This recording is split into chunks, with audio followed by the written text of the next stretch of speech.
우리 모두는 하나님의 종으로 부르심을 받은 자들입니다. 하나님의 종은 영적으로 아주 소중하고 귀중한 특권이라고 할 수 있습니다. 하나님께서는 하나님의 종된 우리들에게 참으로 귀중하고 소중한 소명과 사명을 주셨습니다. 그리고 새 역사와 비전을 우리에게 위임하여 주셨습니다. 우리는 하나님이 주신 능력으로 하나님의 대사가 되어 하나님의 일을 이루어 나가야 하는 그런 소명을 받은 자들입니다. 오늘 본문을 보면 이사야는 종으로 오신 메시아에 대해서 계속해서 이야기를 하고 있습니다. 그런데 이 메시아가 고난받은 종이라고 합니다. 겸손한 종이라고 하고 하나님이 쓰시는 종이라고 표현하고 있습니다. 이런 이야기가 이사야 전체에서 계속되어지고 있습니다. 사실 종이란 말을 세상 사람들은 아주 싫어합니다. 그러나 성경은 종이라는 단어를 자주 사용합니다. 구약에뿐만 아니라 신약에서도 사도 바울은 예수님을 믿자마자 예수님을 영접하자마자 바로 나는 예수 그리스도의 종이다. 나는 예수 그리스도의 종으로 부름을 받았다라고 서슴없이 말하였습니다.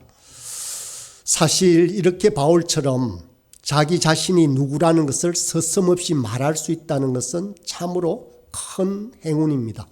자기 정체성이 분명하다는 것은 정말로 소중한 일입니다. 그보다 큰 축복이 없습니다. 그런데 그리스도인들은 이러한 정체성을 가지고 있고 또 가져야 합니다. 사람들은 이력서를 씁니다. 이력서를 잘 쓰는데 그것은 과거의 일입니다. 미래의 이력서를 쓰는 사람은 잘 없습니다. 그렇지만 우리는 미래의 이력서를 분명하게 써야 합니다. 나는 앞으로 어떤 일을 할 것이며 나는 앞으로 어떻게 될 것이다 라는 것에 대한 분명한 자기 이력서가 있어야 합니다. 그러면 정말로 큰 행복한 사람이라고 할 수 있습니다. 종이라는 말이 반복되어 나옵니다. 종은 원래 신분이 천한 노예를 의미합니다. 그래서 누구나 종이 되기를 싫어합니다. 그런데 우리가 예수를 믿는다라는 것은 스스로 종이 되겠다고 자처하는 것입니다. 나는 하나님의 종이라고 그렇게 고백하는 것이 예수 믿는 것입니다.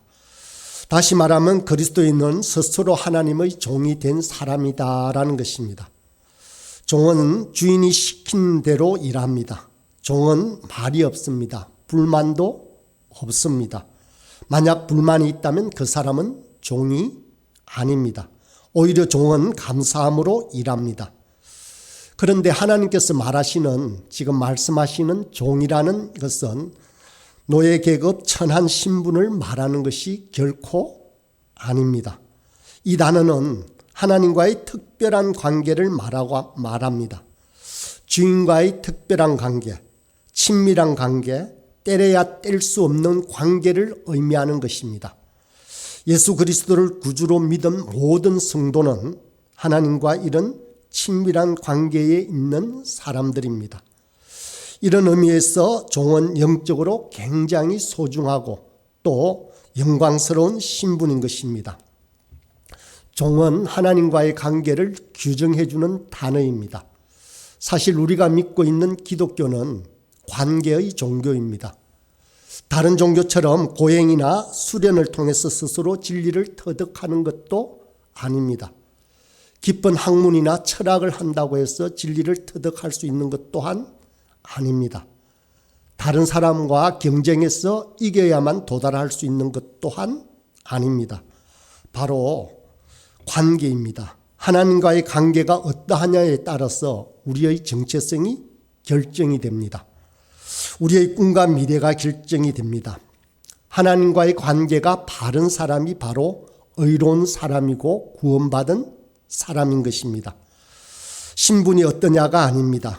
직분이 어떠냐가 아닙니다. 의로운 사람이, 하나님과의 관계가 바른 사람이 바로 하나님의 자녀가 되고 분명하게 구원받은 사람이 되는 것입니다. 그렇다면 이 종의 직분을 지킨다라는 것은 어떤 의미인가 하면 바로 섬기고 나누는 관계로 쓴다는 것입니다. 하나님의 종으로 섬기는 모습이 천한 것이 아니라 바로 큰 복입니다. 이 관계가 바로 구원이자 우리의 축복입니다. 구약에는 특별히 오늘 읽은 이사야서에 나오는 종의 모습은 이 구원의 핵심이고 본질입니다. 하나님께서 종에게 구원의 새 역사를 맡기시는 모습을 오늘 본문을 통해서 알 수가 있습니다. 하나님께서 하나님의 비전과 하나님의 꿈과 하나님의 소명과 그리고 하나님께서 이 이스라엘 백성을 향한 희망을 이 종에게 위임하고 있는 모습을 볼 수 있습니다. 이스라엘 백성들에게만 아닙니다. 저와 여러분에게도 이 시간 우리에게도 참으로 소중한 소망과 꿈과 그리고 소명을 위임하고 있습니다. 우리 모두는 하나님의 종으로 일을 해야 합니다. 교회를 섬길 때도 이런 마음으로 섬겨야 하는 것입니다. 어떤 사람들은 교회를 섬기면서 내가 뭔가를 해준다 하는 식으로 교회를 섬깁니다. 그런 사람들은 봉사도 해주는 것이고 헌금도 해주는 것이고 시간도 내어주는 것입니다. 이것은 종의 태도가 아닙니다. 이것은 오히려 주인의 태도가 됩니다. 오늘 본문 1절의 말씀을 보면 종에 대한 몇 가지 설명이 나와 있습니다. 다시 한번 읽어보겠습니다. 내가 붙드는 나의 종, 내 마음에 기뻐하는 자, 곧 내가 택한 사람을 보라. 내가 나의 영을 그에게 주었은즉 그가 이방의 정의를 베풀리라. 한 네 가지로 설명을 하고 있습니다. 첫 번째는 하나님께서 종을 붙드신다라고 말씀하십니다. 붙들어 주신다라는 말은 하나님께서 떠받들어 주시고 지원해 주신다는 뜻입니다. 그렇기에 때문에 인정하고 인도하고 보호해 주신다라는 뜻이 이 말에 담겨 있습니다. 그래서 이 하나님의 종으로 살아가는 사람에게는 결코 실패나 좌절이 없습니다. 부족하고 연약해도 저처럼 준비가 되지 않아도 하나님께서 그 사람을 꼭 붙들어 주신다라는 뜻입니다. 하나님께서 자기 종을 붙들어 주셔서 그 종을 강하게 하신다는 뜻입니다. 두 번째는 종은 하나님께서 기뻐하시는 사람입니다. 내 마음에 기뻐하는 자라고 말씀하셨습니다. 예수님이 요단강에서 세례를 받을 때도 이렇게 하나님은 성령의 음성을 통해서 말씀하셨습니다. 이는 내 사랑하는 아들이요 내 기뻐하는 자라고 하나님의 음성이 들려왔습니다.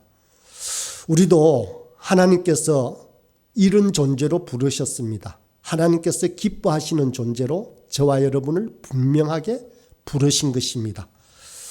세 번째는 우리는 하나님께서 택하신 종이다. 내가 택한 사람을 보라라고 말하고 있습니다. 택했다는 것은 많은 것들 중에 하나를 건졌다는 것입니다. 우리는 수많은 모래알처럼 많은 사람들 중에 한 사람이 아니라 그저 그 모래알 중에 한 모래알갱이가 아니라 바로 하나님께서 택하신 사람이라는 뜻입니다. 하나님께서 우리의 이름을 하나님의 손바닥에 분명하게 새기신 것입니다. 네 번째는 그가 이방의 정의를 베풀리라라고 했습니다. 하나님께서 종에게 위대한 사명을 주십니다. 이방인에게 정의를 베푸는 자로 삼는다라는 것입니다. 여기에서 정의라는 용어는 구원을 의미합니다. 우리를 통해서 구원을 베푸시겠다고 말씀하십니다. 이 놀라운 직분을, 이 놀라운 소명과 사명을 우리에게 주신 것입니다. 이 예언은 당시로서는 상상도 할 수 없는 일입니다. 하나님의 선민인 이스라엘 백성들뿐만 아니라 여기 이방의 정의를 베푼다라고 한 것은 이방인들에게도 하나님의 구원의 역사를 우리의 입술을 통해서 그렇게 전파하시겠다는 것입니다. 물론 예수님께서 오셔서 예수님께서 이루신 일입니다. 그러나 그것을 이어가는 사명을 우리에게도 주신다라는 것입니다. 하나님께서 이 새로운 역사를 만들게 하기 위해 특별한 은혜를 부어주셨는데 사람도 다른 사람에게 일을 시킬 때 그냥 시키지 않습니다. 여건과 조건을 만들어 줍니다. 마찬가지로 하나님께서는 우리에게 일을 시키실 때 우리에게 필요한 모든 것들을 공급해 주십니다. 우리가 느끼든 느끼지 못하든 분명하게 하나님의 일을 이루어 가시기 위해서 능력뿐만 아니라 필요한 모든 것들을 채워 주십니다. 그리고 약속을 주시고 축복과 은혜를 주십니다. 그러니 그 종은 힘을 내어 그 사명을 감당할 수 있습니다. 이 일을 감당하는 종이 탁월한 까닭은 바로 하나님께서 그에게 영을 부어주셨기 때문입니다. 그래서 본문에도 나의 영을 그에게 주었은즉 그가 이방의 정의를 베푼다라고 하십니다. 우리는 하나님의 영으로 충만해져야만 합니다. 우리는 하나님께서 능력을 주셔야 일을 할 수 있습니다. 하나님께서 우리에게 영을 부어주셔야 우리의 입술로 진정 어린 기도를 드릴 수가 있습니다. 우리의 힘으로 하려면 얼마나 힘이 들겠습니까? 얼마 가지 못해서 곧 바닥이 드러나고 말 것입니다. 먼저 능력을 받아야 합니다. 아무리 지식이 있고 지혜가 넘친다고 할지라도 자신의 힘으로 해서는 결코 이 사명을 감당할 수는 없습니다. 지금 이 순간 한국교회에 하나님의 영이 부어지기를 기도합니다. 안전뱅이가 일어나고 눈을 뜨고 귀가 열리고 죽은 자가 살아나고 힘없는 자에게 힘이 생기고 소망이 없는 자에게 소망이 생기고 꿈을 꾸지 못하는 자에게 꿈이 생기는 기적이 일어나길 바랍니다. 이것은 분명히 하나님의 영이 임할 때만 가능합니다. 인간의 모습으로 만들어지는 여러 가지 탑들은 공든 탑이 무너지는 그런 것이 될 수밖에 없습니다. 꿈을 꾸지 못하는 자에게 꿈을 꾸게 한다라고 했습니다. 이것은 하나님께 능력을 받고 그렇게 일을 해야만 가능한 일입니다. 하나님의 영이 먼저 우리에게 임하셔야 하는 것입니다. 이것이 바로 종이 누릴 수 있는 축복과 종이 누릴 수 있는 은혜입니다. 하나님께서 붙드시는 종, 기뻐하시는 종, 택하신 종, 하나님의 영을 받은 종이 하는 일은 바로 정의를 베푸는 일이다라고 했습니다. 아까 말씀드렸던 것처럼 여기서 말하는 정의는 구원을 베푸는 일입니다. 저와 여러분이 받은 구원이 그저 물질을 얻는 것처럼 얻은 것들이 아닙니다. 모든 것을 내어놓아도 우리의 목숨을 내어놓아도 그래도 얻어야만 하는 것이 바로 구원입니다. 그 구원을 우리가 다른 사람에게도 베풀 수 있어야 한다라는 것입니다. 1절에 한 가지 더 눈여겨볼 것이 있습니다. 보라라는 단어입니다. 내가 택한 사람을 보라라고 했습니다. 택한 사람을 보라라고 주인이신 하나님은 말씀하고 있습니다. 종을 내세우는 주인은 없습니다. 그러나 하나님은 자기의 종을 만방에 내세우고 자랑하십니다. 이 종이 바로 예수 그리스도이십니다. 하나님은 예수 그리스도를 보라라고 하십니다.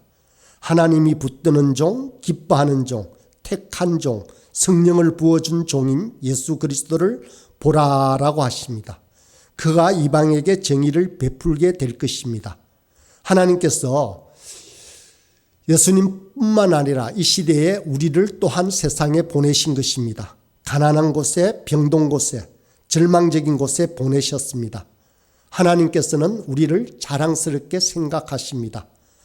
적어도 우리 하나님의 일을 하는 저와 여러분에게는 이런 영적 자부심이 있어야 합니다. 우리는 분명 구원받은 자이고 하나님의 택함을 받은 자이고 그래서 정말로 하나님의 은혜를 놀랍게 누리는 자라고 하는 분명한 영적 자부심을 가져야 한다라는 것입니다. 나의 종, 내가 붙드는 종, 내가 택한 종, 내가 기뻐하는 종이라는 표현을 보면 그저 좋다는 표현만은 아닙니다. 하나님과의 관계가 분명한 종입니다. 예수님은 하나님의 아들이십니다. 하나님과 특별한 관계입니다. 이 종에게 하나님께서 비전과 사명을 주셨습니다. 이처럼 우리 또한 하나님과 특별한 관계인 것입니다. 본문의 다음 구절을 보면 하나님의 종의 모습을 계속해서 설명하고 있습니다. 2절에서 4절까지를 다시 한번 보겠습니다. 그는 외치지 아니하며 목소리를 높이지 아니하며 그 소리를 거리에 들리게 하지 아니하며 상한 갈대를 꺾지 아니하며 꺼져가는 등불을 끄지 아니하고 진실로 정의를 시행할 것이며 그는 새하지 아니하며 낙담하지 아니하고 세상의 정의를 세우기에 이르리니 섬들이 그 교훈을 앙망하리라. 여기서 이사야는 종의 성품을 이야기합니다. 물론 우리 예수님에 대한 성품입니다. 그러나 이 성품을 닮은 우리들을 향한 권고일 수도 있습니다. 우리 메시아는 어떤 분이십니까? 하나님의 종이신 우리 주님은 어떤 모습을 하고 있습니까? 본문에서는 세 가지 모습을 보여줍니다. 첫 번째는 그는 외치지 아니하며 목소리를 높이지 아니한다라고 했습니다. 하나님의 종은 조용하고 겸손하게 일합니다. 실제로 아무 소리도 내지 않고 외치지도 않는 것이 아니라 겉으로 드러내기 위해서 시끄럽게 하거나 남을 부리지 않는다라는 뜻입니다. 참된 메시아는 인기에 야합하거나 사람을 선동하지 않습니다. 참된 메시아는 겉으로만 외치지 않고 목소리를 독점하지도 않고 소리가 거리에 들리지 않는 겸손하고 인격적인 존재다라는 것입니다. 오늘날 이런 사람들을 보면 우리는 뭐라고 생각하겠습니까? 너무나 말이 없고 조용합니다. 티가 나지도 않습니다. 옆쪽에 쭈그려 있는 것 같습니다. 어쩌면 바보 같다라고 생각할지도 모릅니다. 어쩌면 왕따가 될지도 모릅니다. 그러나 하나님의 나라에는 이런 사람이 필요합니다. 하나님의 일은 이런 사람들이 합니다. 하나님의 종은 소리 없이 그 일을 은혜로 맡아서 그렇게 순종하고 겸손하게 섬기는 사람입니다. 둘째, 하나님의 종은 약자 편에 서 있습니다. 힘없는 자를 돌봅니다. 소망 없는 자의 소망을 끊지 않고 마지막까지 희망을 줍니다. 그래서 본문에서는 상한 갈대를 꺾지 않는다고 했습니다. 어쩌면 인간은 상한 갈대와도 같습니다. 모든 사람이 그렇습니다. 그렇지 않다라고 나는 단단한 나무라고 이야기할 수 있는 사람은 없습니다. 어찌 보면 쓸모가 없는 존재들일지도 모릅니다. 그렇지만 하나님께서는 그것을 꺾지 않으십니다. 꺼져가는 등불 또한 끄지 않습니다. 불을 살려주시고 상처를 삼해주시고 희망과 용기를 주십니다. 그리고는 다시 시작할 기회를 주십니다. 세 번째로 하나님의 종은 진리로 정의를 선포합니다. 새하지 아니하고 낙담하지 않는다라고 했습니다. 종이라고 얕보면 안 됩니다. 하찮게 생각해서도 안 됩니다. 사실은 실상은 무서운 분입니다. 타협할 수 없는 분입니다. 권력에 굴복하는 분도 아니요 이익을 쫓는 분도 아닙니다. 어쩌면 이분은 어떠한 고난과 역경도 거뜬히 이겨내는 분입니다. 역경에 쓰러지는 사람은 메시아가 아닙니다. 고난에 포기하는 사람은 하나님의 종의 성품을 가진 사람이 결코 아닙니다. 예수님은 33살의 삶을 살다가 십자가에 못 박혀서 돌아가셨습니다. 그리고 평생 가진 것 하나 없이 그렇게 돌아가셨습니다. 예수님은 살아생전 말씀하실 때 머리 둘 곳도 없다라고 했습니다. 그렇지만 예수님은 인간 전체를 소유하셨습니다. 예수님의 모습을 본받은 자들로 그러한 삶을 살아갈 때 이 시대의 교회가 살아날 것입니다. 우리 또한 비록 연약한 존재이지만 결코 이 세상을 포기하지 않을 것입니다. 나라와 민족을 포기하지 않을 것입니다. 그렇다면 하나님의 뜻은 반드시 이루어지게 되어 있습니다. 우리가 예수 믿고 복받고 건강하게 잘 사는 것이 우리 비전의 전부가 아닙니다. 우리는 하나님의 종이 되기 위해서 살아야 하는 것입니다. 본문 5절입니다.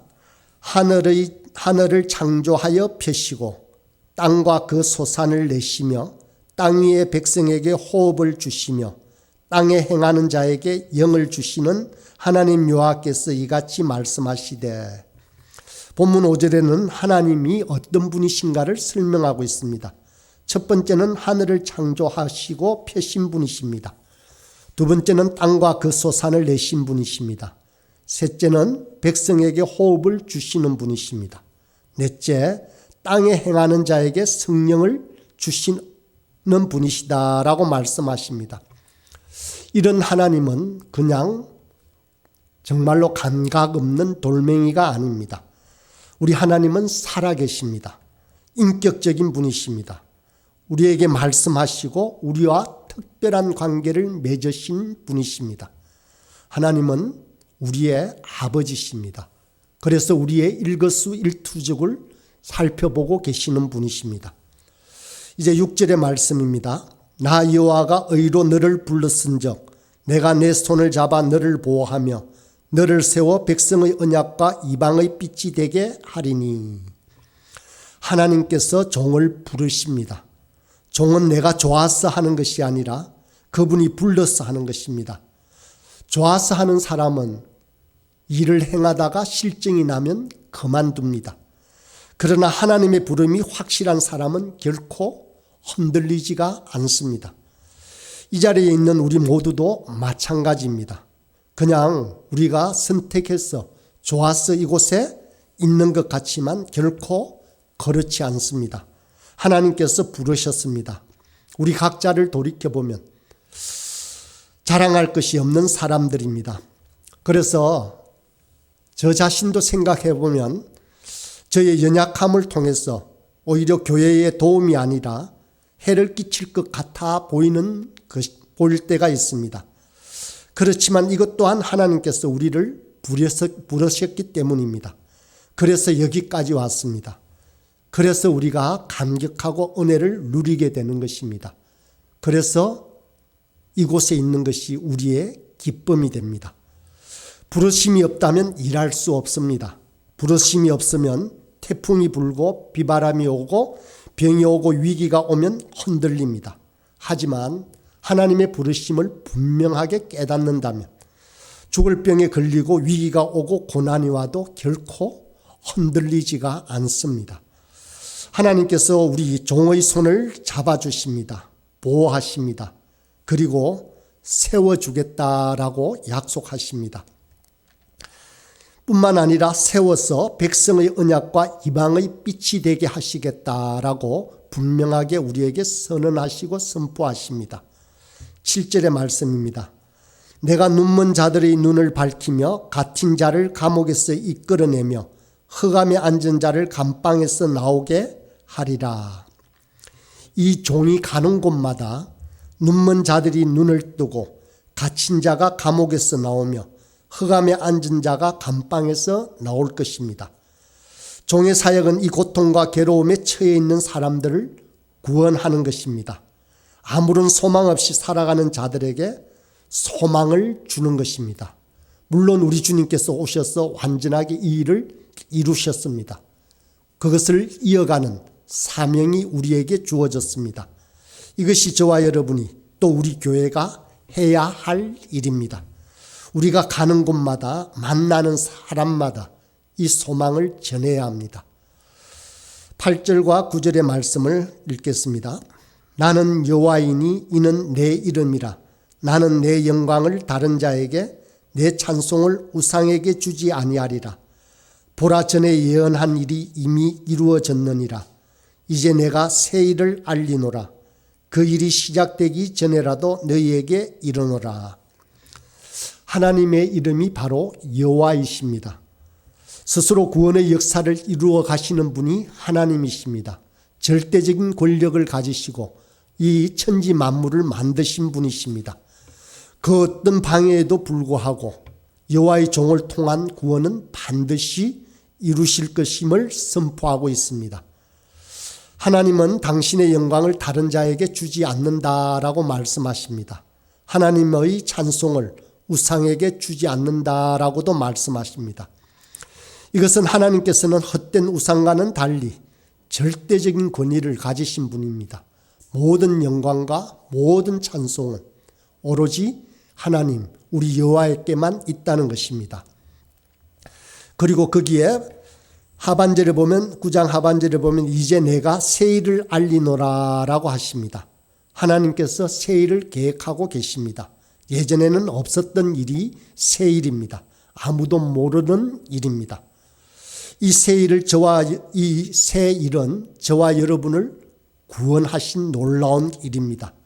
7절에서 언급한 그 사실을 말씀하기도 합니다.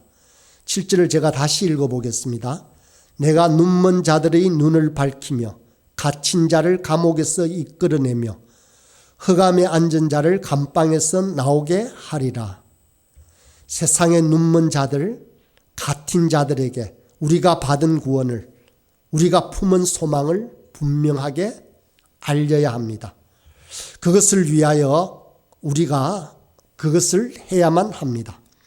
이러한 비전이 우리 안에 삭트고 잉태되기를 바랍니다. 하나님의 마음, 하나님의 생각, 하나님의 꿈이 저와 여러분 속에서 솟아나길 바랍니다. 그리하여서 이 일을 이루어가는 것을 너무도 기뻐하는 그런 사명자가 되길 바랍니다. 하나님께서는 예수님을 이 땅에 보내시면서 성령으로 충만케 하셨습니다. 우리 주님은 성령의 도우심으로 은혜롭고 복된 사역을 우리를 위해서 이미 다 이루어 놓으셨습니다. 우리 주님이 감당하신 그 은혜로운 사역은 오늘 이 자리에 있는 저와 여러분을 통해서 계속해서 흘러가야 합니다. 그래서 하나님은 저와 여러분을 부르신 것입니다.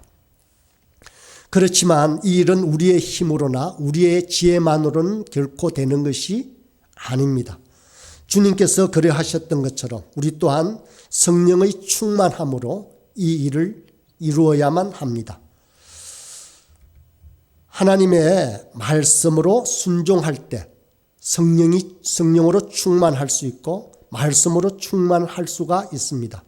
그래야만 주님이 하셨던 일을 우리 또한 이룰 수가 있습니다.